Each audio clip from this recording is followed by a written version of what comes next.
محرم ہے، وہ خواجہ تمہاری نگاہ کرم ہے،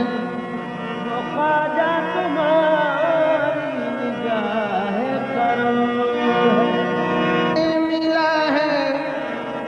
کرم ہی کرم ہے، یہ جب سے ملا ہے کرم ہی کرم ہے، کمال عشرت ذوق نظر غریب نواز، کمال عشرت ذوق نظر غریب نواز، سکون خاطر ہر دیدہ ور غریب نواز۔ شعر سنو، امید خیر کی باخیر سے غلط تو نہیں کہ تم ہو نائب خیر البشر غریب نواز، تم ہو نائب خیر بشر غریب نواز۔ جب خواجہ صاحب دہلی سے اجمیر شریف جا رہے تھے تو ان کے اخلاق اور محبت کو دیکھ کر اور ان کی پاکیزہ سیرت اور نورانی صورت کو دیکھ کر 700 غیر مسلم خاندان مشرف بہ اسلام ہو گئی تھی۔ اور تفصیل میں نہ جاتے ہوئے میں اتنا ہی کہوں گا کہ تقریباً 90 لاکھ جو یہاں کے ہندوستان کے لوگ تھے وہ ان کے مقدس ذات اور مقدس اخلاق کو دیکھ کر وہ مشرف بہ اسلام ہو گئے تھے، اور حضرت خواجہ غریب نواز غیر مسلموں کے لیے بھی اتنی ہی محبت فرماتے تھے جتنا کہ مسلمانوں سے فرماتے تھے۔ ایک مرتبہ اجمیر کے کسی علاقے میں کوئی غیر مسلم خاندان رہتا تھا، اس کی کھیتی کی کوئی زمین تھی، اس پر کسی نے قبضہ کر لیا تھا، تو وہ خاندان حضرت خواجہ خواجگان کی خدمت میں حاضر ہوا، اور یہ غور کرنے کی بات ہے کہ خواجہ خواجگان خواجہ غریب نواز بنفس نفیس اس غیر مسلم خاندان کے ساتھ اجمیر سے دہلی کے لیے روانہ ہو گئے، اور دہلی میں آ کر حضرت خواجہ قطب صاحب سے فرمایا کہ بادشاہ سے کہو کہ یہ خاندان پریشان ہے، اس کی مدد کی جائے، اور اسی وقت اس کی مدد ہوئی۔ آج ضرورت ہے کہ ہم ان کے اخلاق، ان کی سیرت، ان کی تعلیمات کو منظر عام پر لائیں، اور جو ان کا اپنا طریقہ کار تھا، جو اپنا عمل تھا، جیسے باوضو رہتے تھے، جیسے شب بیداری فرماتے تھے، جیسے پیون در پیون لگے ہوئے کپڑے پہنتے تھے، ایک پیراہن اور ایک ادار میں آپ نے سال گزار دیے، اور 24 گھنٹے میں صرف اتنی سی روٹی کا ٹکڑا لیتے تھے جیسے کہ 5 مثقال کے برابر ہو، وہ بھی پانی کے ساتھ، اور اسی حالت میں 43 سال تقریباً آپ نے ہندوستان میں گزارا، اور یہاں پر جو فیض پہنچایا ہے اور یہاں کی جو غریبوں کے لیے غریب نوازی فرمائی ہے، اور آپ کی پیروی کرتے ہوئے جو آپ کے جانشین ہیں انہوں نے جو غریب نوازی فرمائی ہے، یقیناً جو بھی لوگ ہندوستان کے چاہیں کتنی بھی نفرت کر لیں، کتنی بھی ان کو بدنام کر لیں، کتنا بھی ان کے لیے گستاخی کر لیں، لیکن خواجہ صاحب کے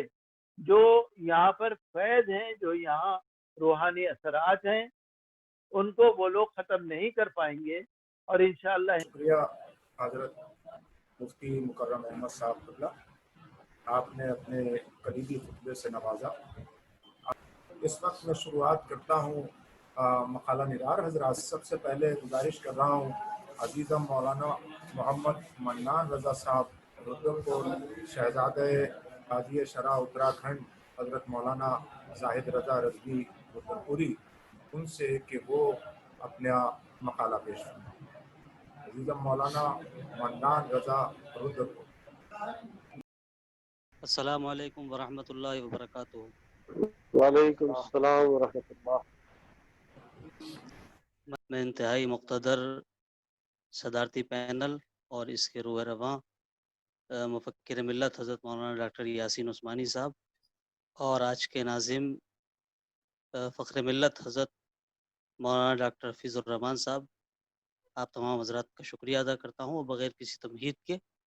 میں اس کو شروع کرتا ہوں۔ الحمدللہ رب العالمین، والصلاة والسلام علی سید المرسلین، اما بعد۔ پاک ہے وہ ذات جس نے اپنی معرفت و آگاہی کے لیے لفظ کن سے کائنات کی تخلیق فرمائی۔ تمام تعریفیں اس خالق کل شیء کے لیے جس نے اپنی تمام مخلوقات میں سب سے بہتر تخلیق یعنی بنی آدم کو پیدا فرمایا، پھر انسانوں کی ہدایت اور رہبری کے لیے ہر قوم، ہر خطے، ہر قبیلے کی طرف انبیاء کرام اور رسولان عظام کو مبعوث فرمایا، اور آخر میں تمام انبیاء کے پیشوا حضور سرور کائنات جناب محمد الرسول اللہ صلی اللہ علیہ وسلم کو بھیجا۔ آپ کی رسالت کسی خاص قوم یا قبیلے یا خطے کے لیے نہیں، بلکہ رہتی دنیا تک تمام مخلوق کے لیے ہے، جیسا کہ آپ کا ارشاد گرامی ہے، ارسلت الی الخلق کافہ، یعنی مجھے اللہ تعالیٰ نے تمام مخلوق کی طرف نبی مبعوث کیا۔ اب قیامت تک آپ کے بعد کوئی نبی نہ ہوگا، بلکہ آپ کی امت کے سچے اولیاء اور علماء آپ کے نائبین کی حیثیت سے آپ کے پیغام اور تعلیمات لوگوں تک پہنچانے کا کام کرتے رہیں گے۔ زمانہ خیر و صلاح کے بعد جب مسلمانوں میں جوش و جذبہ دینی نہ رہا، ان کے اندر جب دنیا اور ہوس پرستی آ گئی اور وہ لذت و عیش میں پڑ گئے، دینی سرگرمیاں سرد پڑنے لگی، اسلامی ماحول مقدر و پراگندہ ہونے لگا، فکر آخرت سے لوگ غافل رہنے لگے، تو قدرت نے ایسے وقت میں ان نفوس قدسیہ کا انتخاب کیا جن کے فیوز و برکات سے لوگ کفر و شرک کے دلدل سے نکلے۔ انہی خاصان خدا اور مقربین بارگاہ الہی میں سے ایک نام سلطان الہند عطائے رسول حضرت خواجہ معین الدین حسن چشتی سنجری اجمیری رحمۃ اللہ تعالی علیہ کا بھی ہے۔ زباں پہ بار الہا یہ کس کا نام آیا کہ میرے نطق نے بوسے میری زباں کے لیے۔ حضور خواجہ غریب نواز کا ارشاد گرامی ہے، ایمان لانے کے بعد اللہ کے بندوں کی خدمت سے بڑھ کر کوئی دوسری نیکی نہیں ہے۔ سیرت غریب نواز میں مرقوم ہے کہ آپ کے لنگر خانے میں روزانہ اتنا کھانا تیار کیا جاتا تھا کہ شہر کے تمام غربا و مساکین بلا تفریق مذہب و ملت خوب سیر ہو کر کے کھاتے تھے۔ سلطان الہند کا یہ عمل خلق خدا پہ شفقت اور اللہ کے بندوں کی خدمت کا بہترین نمونہ ہے۔ حاصل گفتگو یہ ہے کہ آج دنیا میں امن قائم کرنے، نفرت اور دہشت کا خاتمہ کرنے، حقوق انسانی کو شعور بیدار کرنے اور انسانیت کا احترام سکھانے کے لیے اشد ضروری ہے کہ سلطان الہند غریب نواز کی تعلیمات کو عام کیا جائے، ان کے طریقے دنیا کے سامنے پیش کیے جائیں، تو بروقت اس کا بہتر نتیجہ برآمد ہوگا جو انسانی حقوق کی ادائیگی میں ایک کلیدی کردار ادا کرے گا۔ آخر میں سلطان الہند حضرت خواجہ غریب نواز کے مشن،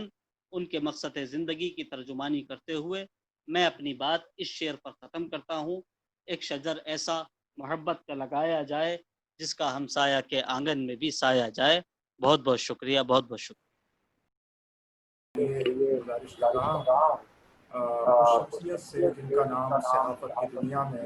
آج پورے ہندوستان میں اردو ہر قوم میں محتاج تعارف نہیں ہے۔ میں انہیں اپنی زبان میں ممتاز صحافی انقلاب یا انقلاب کے ممتاز صحافی کہہ کر پکارتا ہوں۔ میں اس وقت گزارش کر رہا ہوں ڈاکٹر ممتاز عالم رضوی صاحب، جو محب اہل بیت بھی ہیں، شاعر بھی ہیں، فنکار بھی ہیں، اور سب سے بڑے اردو اخبار روزنامہ انقلاب کے نیشنل بیورو چیف ہیں، کہ وہ اس وقت اپنے مقالے کا پیش فرما رہے ہیں۔